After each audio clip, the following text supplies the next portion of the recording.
सुषमा के चैनल में आप सभी को बहुत ही प्यारा सा गीत सुनाने जा रही हूँ। उम्मीद करती हूँ कि आप सबको बहुत ही पसंद आएगा। अगर पसंद आए तो प्लीज़ लाइक करें, कमेंट करें, शेयर करें। चैनल पर नए हैं तो सब्सक्राइब जरूर करें। वीडियो का भरपूर मजा लें और फिर मिलेंगे नेक्स्ट वीडियो में। तब तक के लिए 12 दिन के बारहिया बारहियो न बीतेला हो, रामा खिड़की के राहे पियावा झाके देखत मोहिया लागेला हो, रामा खिड़की के राहे पियावा झाके देखत मोहिया लागेला हो।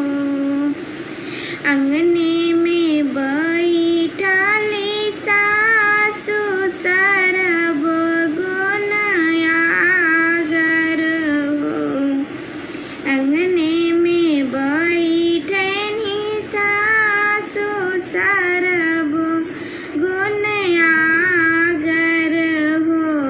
सासु तनिका से धरी न हरी लावा सैया के मनवा राखबी हो। सासु तनिका से धरी न हरी लावा सैया के मनवा राखबी हो।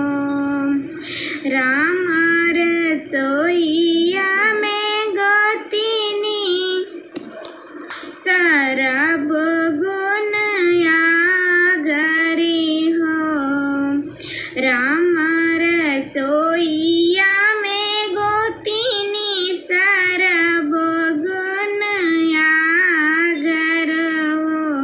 गोतिन तनिए से धरी ना होरी लावा सैया के मनवा राखबी हो।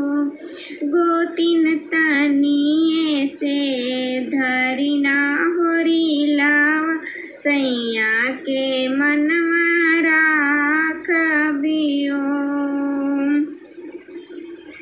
12 दिन के बारहिया बारहियो न बीतेला, 12 दिन के बारहिया बारहियो न बीतेला हो। सैया खिड़की के ओ रामा खिड़की के राहे पियावा झाके देखत मोहिया लागेला हो, रामा खिड़की के राहे पियावा झाके देखत मोहिया लागेला हो।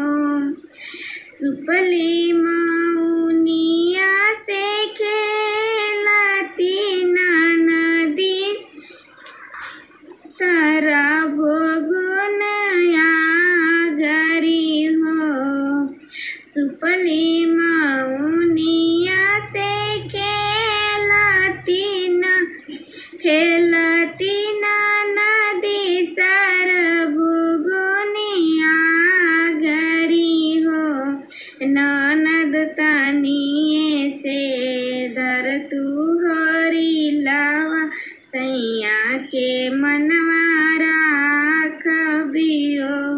ननद तनिए से धर तू हरी लावा सैया के मनवा राखबी हो।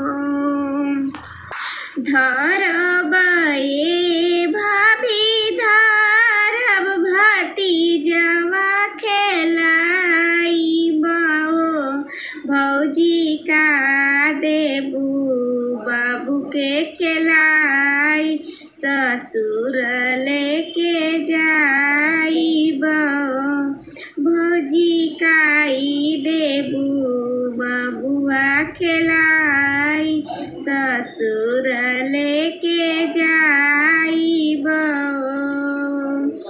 तोही त साखिया सले हर तू ही तबा नानू हो तू ही त सखिया सले हर तू हई बहिन बाड़ू ननदोले लिहा सगरो गहनवा सैया के मनवा राखबो ननदोले लिहा सगरो गहनवा सैया के मनवा